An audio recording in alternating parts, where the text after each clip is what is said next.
today. And Mr. Chad Heeb, thank you so much for hosting us on your farm. Could you tell us a little bit about yourself?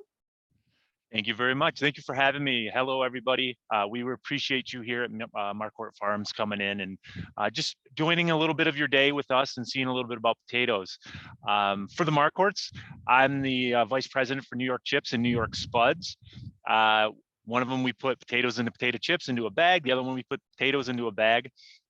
On top of that, though, New York Chips and New York Spuds, owned by the Marquart family, is behind me. You'll see some of the equipment that we offer, and we have some harvesters back here and some of the different tractors that we use.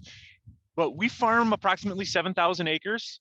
To give you students an idea, as far as the potatoes go, we're going to do about 2,200 acres of potatoes this year, which will roughly lead to about 65 million pounds of potatoes. I get asked all the time, how many individual potatoes is that? Well, the easiest way to think about it is you're roughly between 65 and 80 million potatoes is what we'll end up with. Everything you're seeing behind us over here, these are actual fields that we own. As far as you can see, all the way to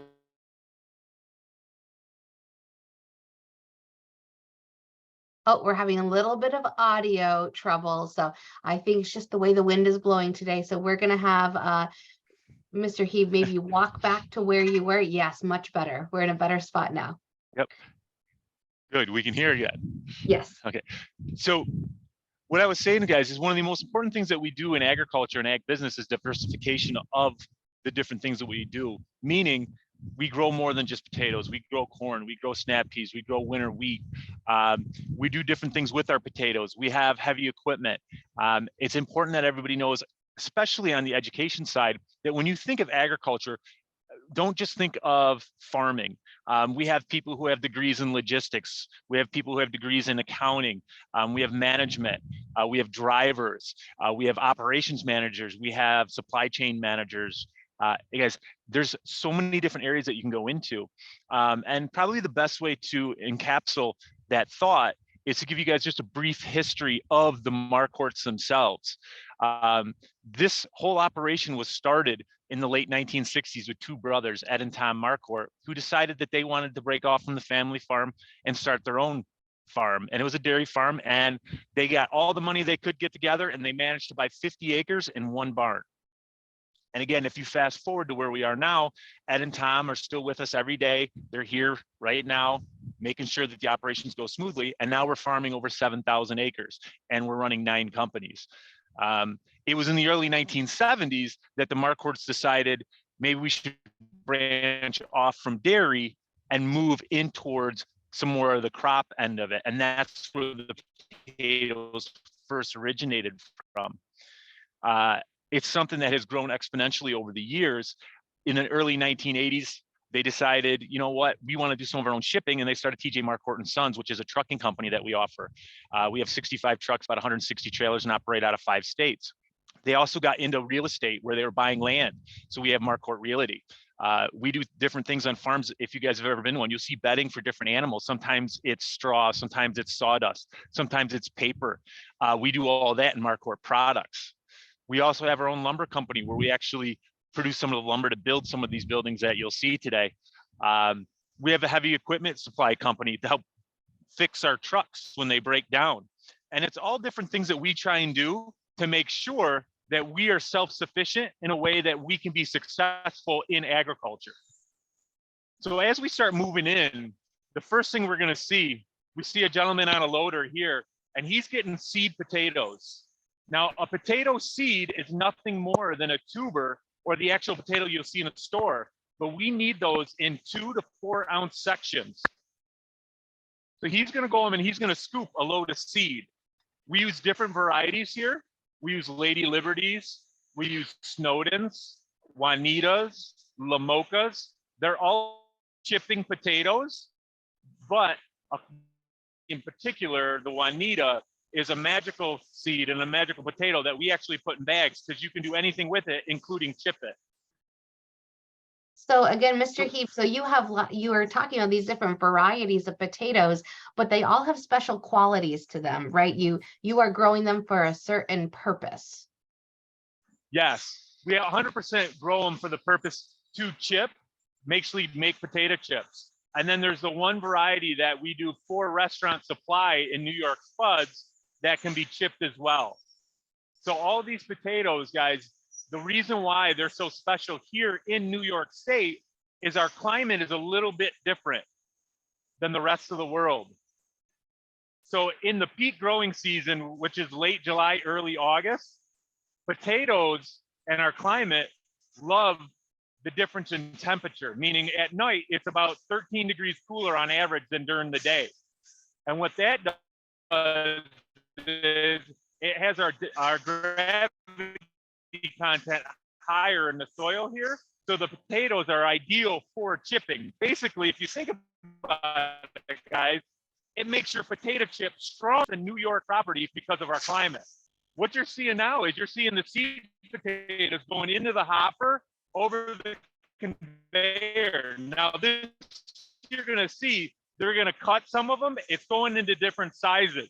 The top conveyor are the big potatoes. The bottom one are smaller potatoes that just need to be cut in half.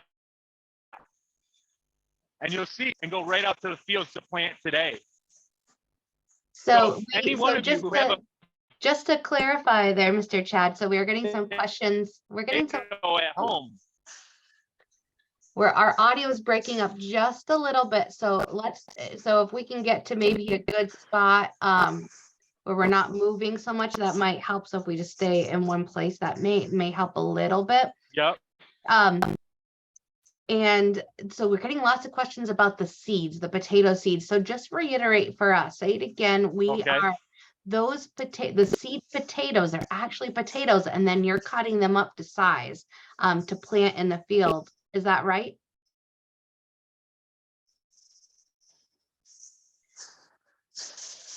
Correct. Yeah. Correct. A That's potato correct. seed is nothing more than, yep. So for all the students who got a potato, if you guys took that potato and cut it up into small sections, 2 to 4 ounces, and then put them into the ground about, usually it's 4 to 6 inches, in about 90 to 110 days, you'll have anywhere from 6 to 12 potatoes. And so the pieces that we're seeing, as it goes up, guys.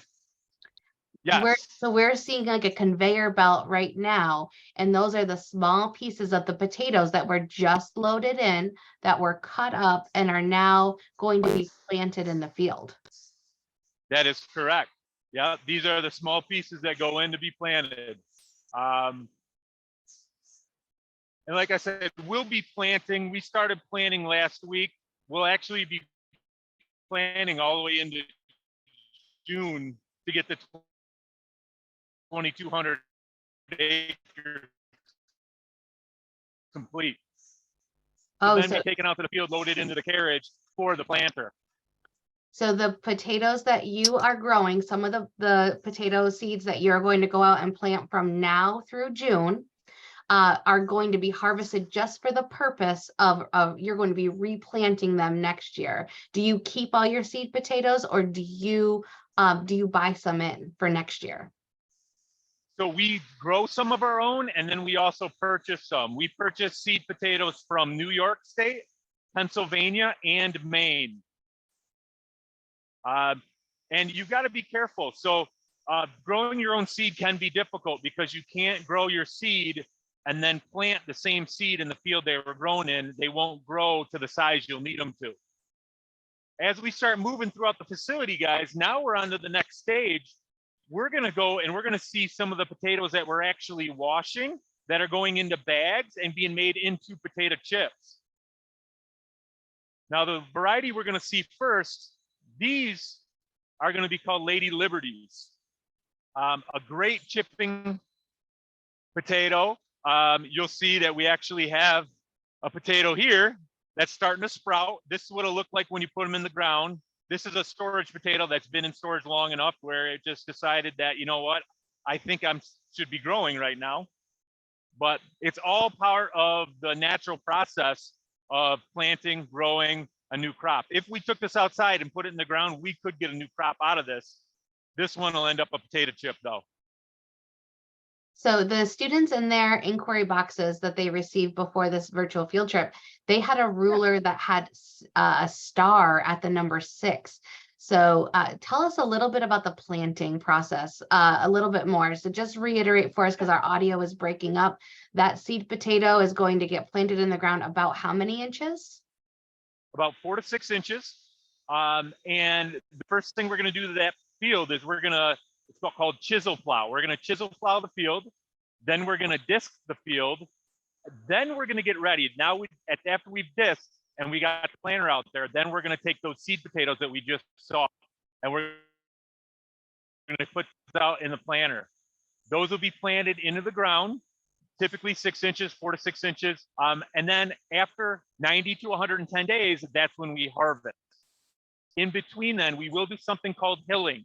Hilling is where you actually make little hills. And what we're doing is we want the water that comes either from irrigation or from the climate, from the sky, to actually puddle in between the hills. And that's because a potato is 98% water. So we want that to have as much water as we can in the peak growing season, so the potatoes are as healthy as possible. Oh, thank you so much. And so now, just to reiterate, we are on the next piece. We are on after harvest. We are in your storage facility. Is that right? Yeah, we are in the storage facility. You'll see a loader that's loading potatoes into a hopper. Those are actually, we'll get there in a minute, but those are actually going in to be washed and put into a truck to go out to be made into potato chips. And right now, I'm going to open up a storage bin so you guys can see what about 7 to 8 million pounds of potatoes looks like.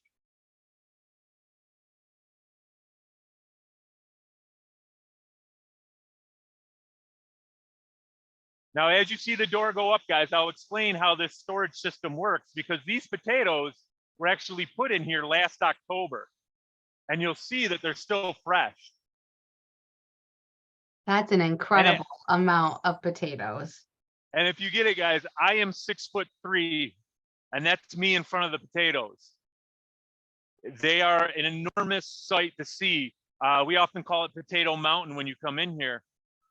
The potatoes themselves, they're still dirty. They just came out of the ground and put in the storage. We keep them dirty because right now, these potatoes, and they think they're still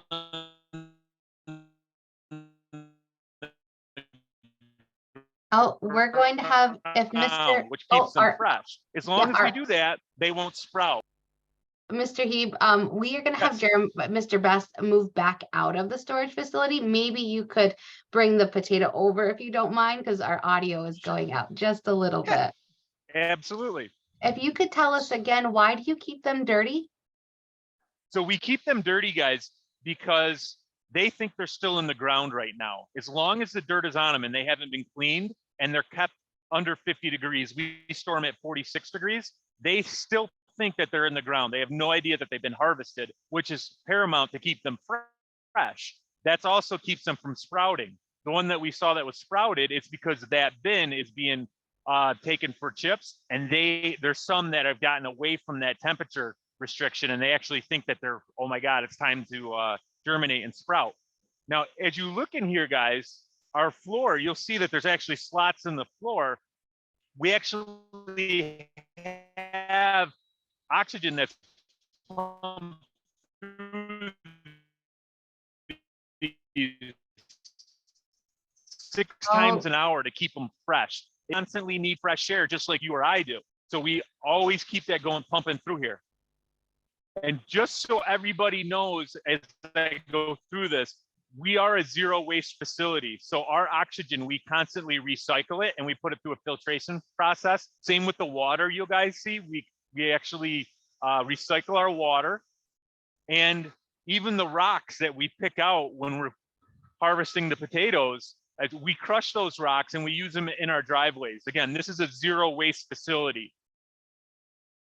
That's really incredible that you are so thoughtful about how you use your natural resources.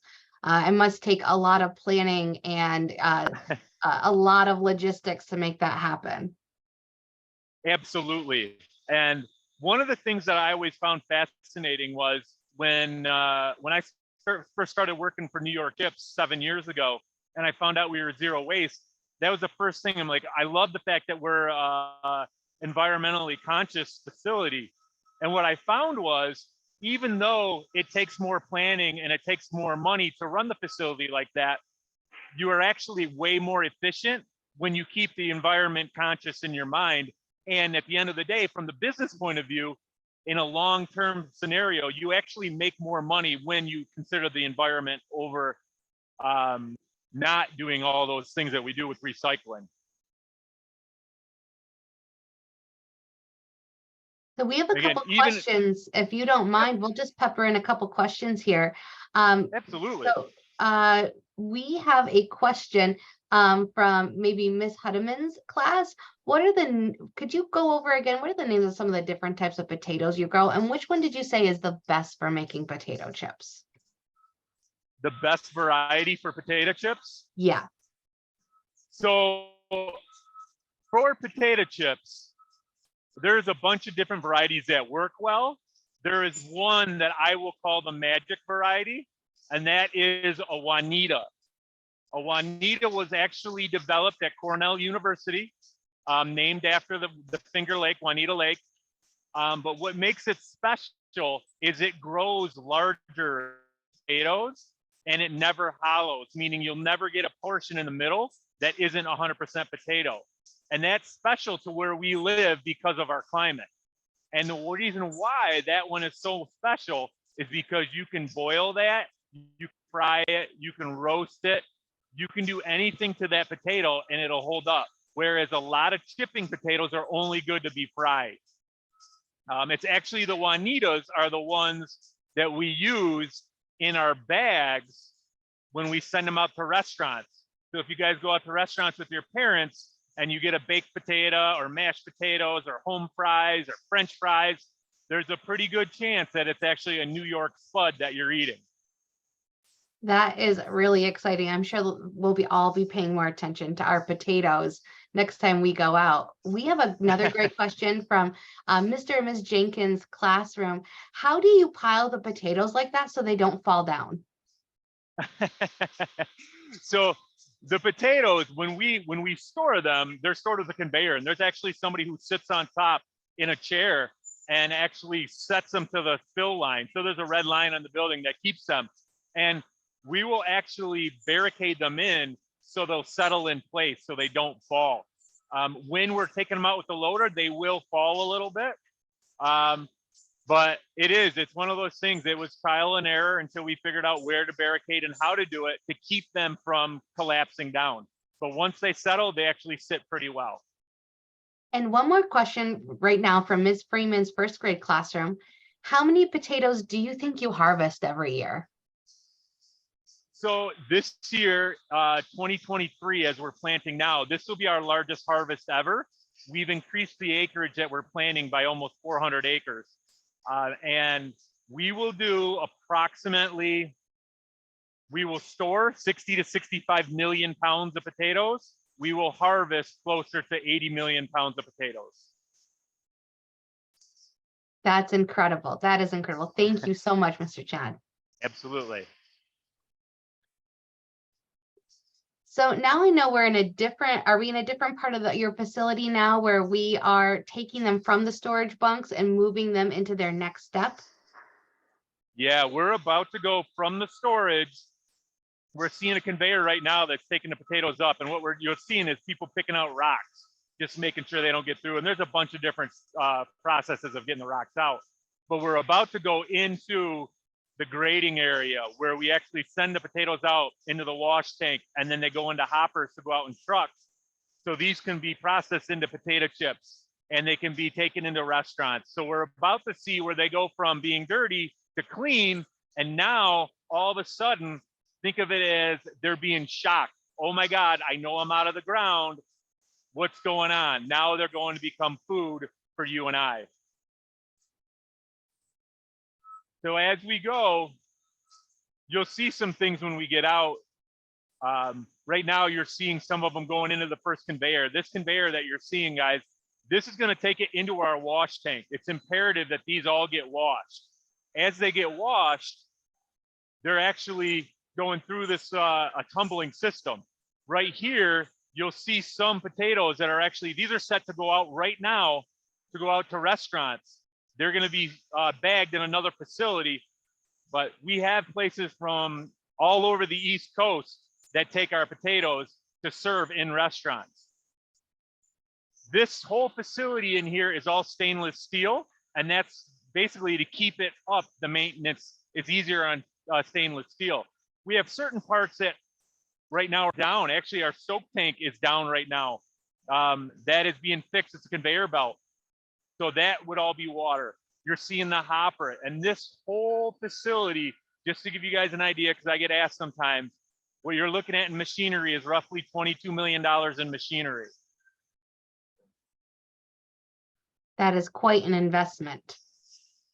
Absolutely, but well worth it. I always tell people the reason why you spend the money on the machinery is so it lasts longer. And we do have a full maintenance crew that works on it every day, but it's to keep it running. So as we move up, you guys, the first thing we're going to see here is this is the wash tank. The wash tank, the potatoes are falling into water that will be recycled, but it's almost like a giant dishwasher, guys. It's going to tumble. It's going to tumble them around in the water, and it's going to get all that dirt off of them. So now when they go, they'll actually realize for the first time since we harvest them that they are out of the ground. A lot of moving parts around here.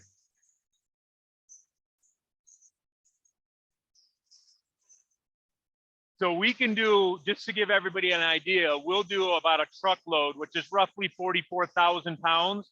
We'll do a truckload every 45 minutes or so in this washer, this tumbler. Today we have 3 truckloads going out for potato chips. You'll see the water comes out. That's all the dirt that came off the potatoes, just so everybody knows, even the dirt gets recycled, guys. We compost it and take it back into the fields because it's pure dirt coming off those potatoes. And it's some of the best dirt you'll ever get because there's no impurities in it. And so then it looks like they're being sprayed with fresh water after they come out of the washing water. Absolutely. One last thing to give them a little bit just to get any loose particles off of them.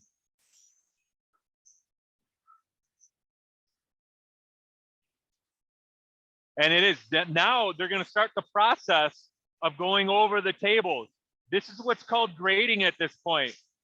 The first grading table, what we're doing on there is we're taking really big potatoes that are too big to make a potato chip off of, and we're going to cut them in half or quarters. And the reason why we do that is so your potato chips aren't so big that they don't fit in a bag.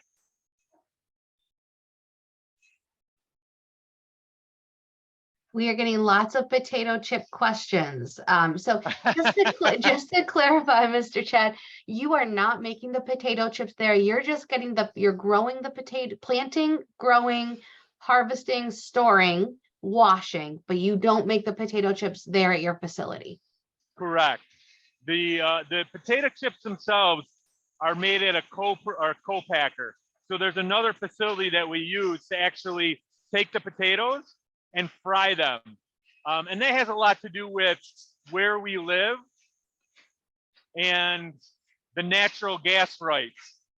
But we actually take them off site to fry the potato chips. And a lot of questions are about how many potatoes fit and go into a bag of potato chips. So the easiest thing to think about is for every pound of potato, you get 1 3/4 pounds of potato chips. So roughly, if you have a 1 pound bag of chips, you're probably going to have You know, it's usually 8 to 10 potatoes that will get through it. And you'll see there's the slicing in half just to size them. And then we have a classroom as that we- wants, oh, so I'm sorry, go right ahead. No, go ahead. Somebody at our classroom asked, how many bags of chips do you make a year? I'm sorry, say again. How many bags of chips do you think you produce a year? So how many bags? So New York chips goes through about, we do about 2 to 3 loads a month, which depending on the size of the bag can be anywhere from 12,000 bags a load to 40,000 bags a load. But we probably roughly do maybe 2 to 2.5 million bags a year. But we also sell potatoes to other chipping companies. Wise, Utz, Hers, they Dirty Chips. They buy potatoes from us as well that go into theirs. So as you look and we see some of the things, even the back of this truck, guys, those potatoes are going to our dairy farm. Like I said, zero waste facility. So our dairy cows will actually pick through corn to eat potatoes first. So that we're looking at the potatoes that don't make the cut. They're not the best quality to go out. So now they're going to be consumed by dairy cattle. Yeah, those are the dairy cows' treats, and they absolutely love them. And you know, having again, so many cows in Wyoming County, we know there are more cows than people in Wyoming County. So you have quite a market that you can share those with. Absolutely, and we have our own dairy farm as well, and we utilize the potatoes there. You also have one more grading table up here, and then the conveyor that goes up into our hoppers. So those are the finished potatoes going up that last conveyor. They're going to go into a hopper, which is a storage bin, and that storage bin actually gets emptied into the back of a truck. That truck is going to take these potatoes to a chipping facility, whether it's our chipping facility or somebody else's, and these are actually being made into chips. These will be made into chips and in bags within the next 3 to 4 days. Now, a great question that we had was about pests and insects. Do you have problems at all with pest insects or other animals in your fields or as you're growing? We don't typically have a lot of problems with insects or pests.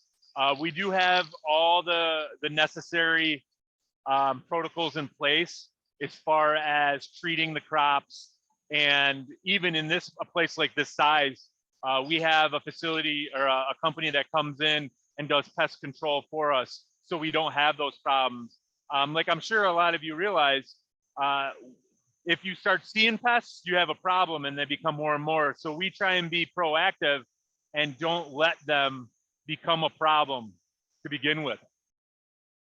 So actually, we're going to see one of the trucks that was just filled is going to be driving away with a load of potatoes. So this is actually a truck going to be chipped right now. Those ones are going to Pennsylvania to be made into potato chips. I believe that was a Wise load. And then we'll have another truck backing up. That's how quick it happens, guys. One pulls out, another one backs in, and they start doing it again. That way they can get to starting the bagging portion of it, which is our newest endeavor when it comes to the potatoes. We started bagging potatoes about 4 or 5 years ago, almost on accident, really. And we've grown to one of the largest baggers in the state of New York.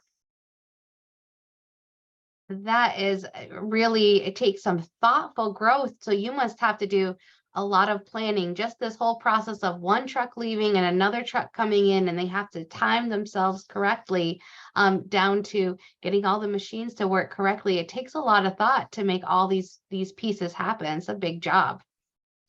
100%. Just to give everybody an idea, we employ approximately 150 people here at our companies. And it's people working together and as a team every day that makes this work the way it does to keep on schedule.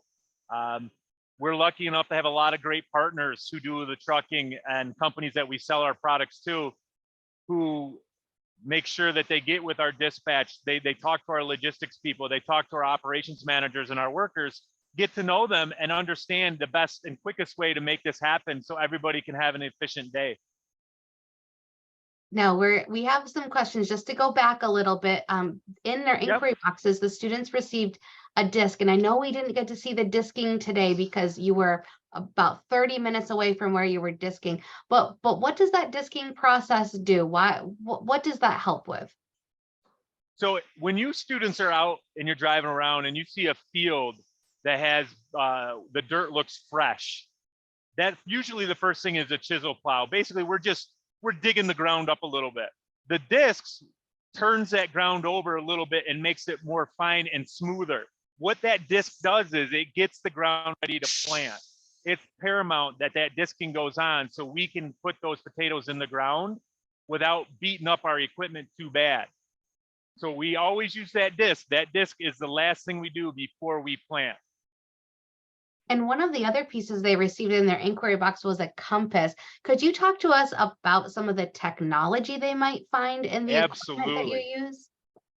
Yeah. So technology in 2023, I think we all know is a magnificent and fascinating piece of our lives, and it's no different in agriculture. So one of the things that we're doing with that compass is GPS navigating with our tractors. So our drivers, what they're doing is they're actually putting a map in of the field, and once they put it in once, it's memorized in there and it's saved, so they don't have to change it unless they want to change up the pattern in the field. So when you see those drivers and those big tractors going in a huge field, they'll do perfect lines, and the driver really isn't even holding onto the steering wheel. It's the compass and the GPS that's steering it based on satellites.